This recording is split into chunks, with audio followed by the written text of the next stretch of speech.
So some good news for Monday, and Jamie Lennon has signed a new contract with St. Pat's, and he's here with me just after putting pen to paper at Richmond Park. Lenny, congratulations. How does it feel? Yeah, it's brilliant, Jamie. I'm delighted just to, commit to the club for the next couple of years, and I've had a lot of good memories so far in my career here, and I didn't want it to end now, so I'm delighted that I have the chance to have a couple more years, try and make some more new memories. What made your mind up to sign back?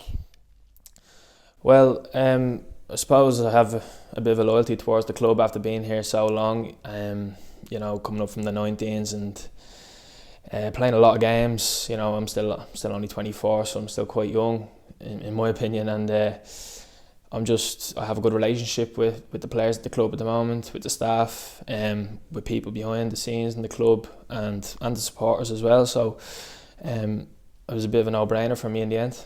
You're heading into your sixth season as a senior player, having made your debut back in the opening night of the 2018 season. So I know Chris Forrester's had a couple of spells, but with Ian Bermingham retiring, you're the longest serving in terms of consistent number of years in a row, if that makes sense, which I know yourself and your family are very proud of.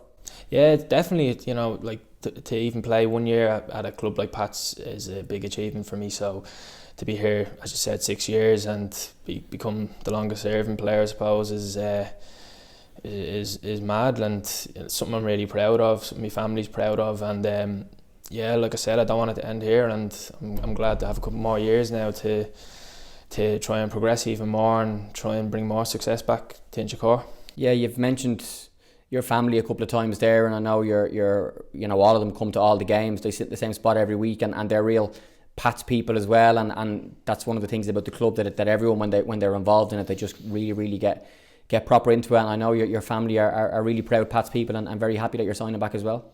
Yeah, they love it. If you ask any one of them, I think a lot of people in the stand now know who my man and dad are sitting in the same spot. They have their little click up in that corner of the stand. So even last year when I spent a lot of time injured, they were still at every game and away games and everything. So they enjoy coming to 𝙤𝙬𝙖𝙗. They enjoy going on the away trips. They have a good relationship with all the fans, and yeah, I'm sure they'll be delighted with this as well. And the fans as well. The chant goes, he's one of our own, and when we put this news out, they'll all be really happy. But the connection you've had with them over the years as well has been fairly special.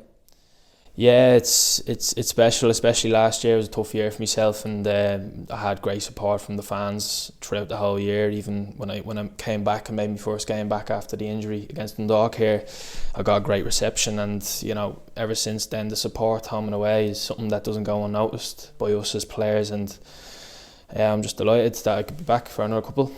How do you reflect on last season? Firstly, bit injury plagued for you. You came back just at the right time for Europe, and I know you were quite frustrated watching on because you're not a good watcher of football, particularly your own team, because you want to be out there trying to help the team. So it was probably a bit of a disrupted year for you. Yeah, it was tough. Like I've been very lucky with injuries over my career so far. Just last year was just a bit different. I suppose my luck just ran out and everything came at once. But like I said, yeah, kind of the worst part of the week for me was Friday nights, watching from the stands and not having real control over what happened on the pitch. So I suppose it made me a little bit more grateful now to be back and fit, and like just being able to train every day and run around with the lads, and it's something that I don't take for granted anymore. And yeah, hopefully now just have a good off season, get myself right, and certain things that I've been struggling with over the year, get them sorted and right, and then get a full pre-season under my belt and hopefully hit the ground running. In terms of the season on the pitch, just 1 point less than the full total for last year, which achieved second, fourth this season. Got through a couple of rounds in an amazing summer in Europe, and obviously disappointment at a cup against Waterford, but to have qualified for Europe again and almost matched the points total. How would you reflect on it overall? Yeah, I think it's been a decent season, considering how 2021 ended and kind of the overhaul of players we had and new manager and things like that. So I think if you asked any of the players who were here last year, we probably felt that we were a bit unlucky not to go further in Europe. We had some great nights, obviously, but it's kind of an aim of ours that we can go maybe that one step further, and hopefully this year, now being back in Europe, we can go and try and make something of that.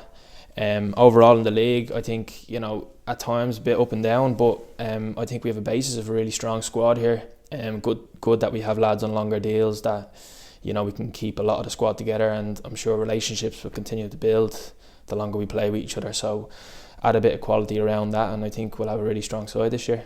Yeah, Europe was big in terms of the run this year. You returned from your injury just at the right time to come on in the first game here against Mura, start the second one of them, make appearances in both of the CSKA Sofia games as well, and a couple of brilliant trips, and the fans travelled in their numbers, proper football games to play in as well. You must have really enjoyed that. Yeah, brilliant. Some of the best games I've played in, to be honest. And you know, I only played in Europe once before that, and it was away to Norrköping in Sweden, where, you know, we were already 2-0 down after the first leg. So to actually go through a round against a strong Mura side and then to beat CSK over there was brilliant. But like I said, we felt a little bit hard done by in the second leg at home.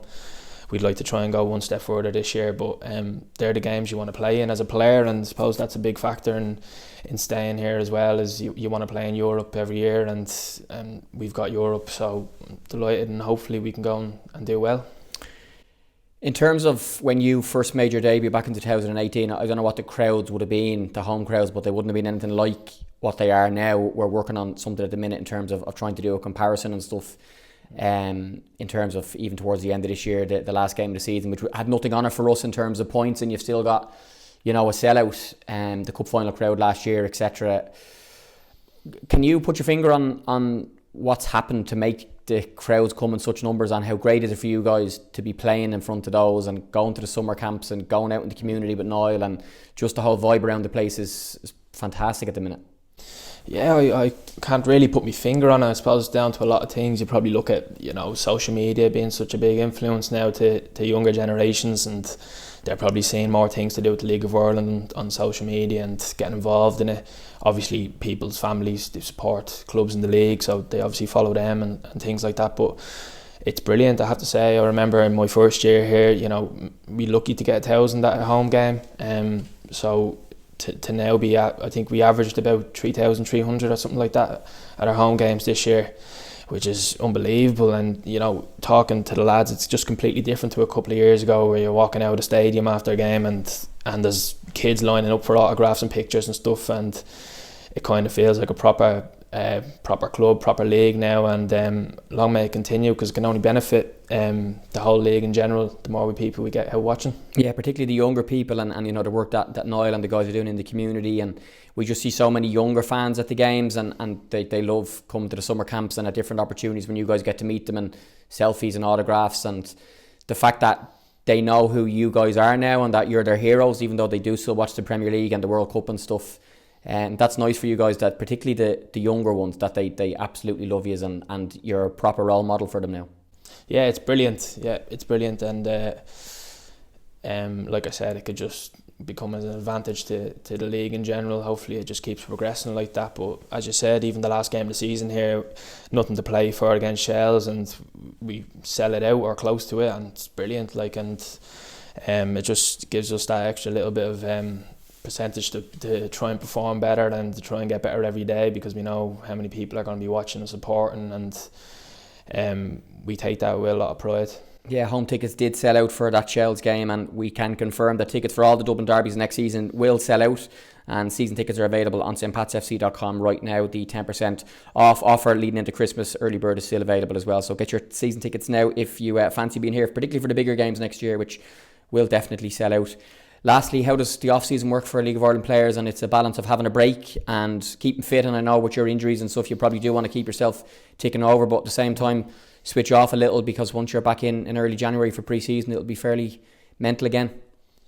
Yeah, typically just take a bit of a break for the first couple of weeks, week or two, and then kind of you get your programme sent to you and you get back into it. For me, obviously, I didn't play much football this year with injury, so I've kind of just gone straight into trying to rehab, like I said, different areas that kind of let me down this year, and I'm still kind of in the process of doing that with the medical team here. So just looking to, you know, build strength, and once we're back in, then I think next month hit the ground running, and hopefully we all have a really good pre-season, get ourselves right, and gel as a group. I'm sure there'll be new lads in, and we get to know each other, build relationships, and hopefully then hit the ground running when the season starts. Great stuff, Lenny. Well, congratulations again. We're delighted to have you back, and we'll see you on the pitch in 2023. Thank you.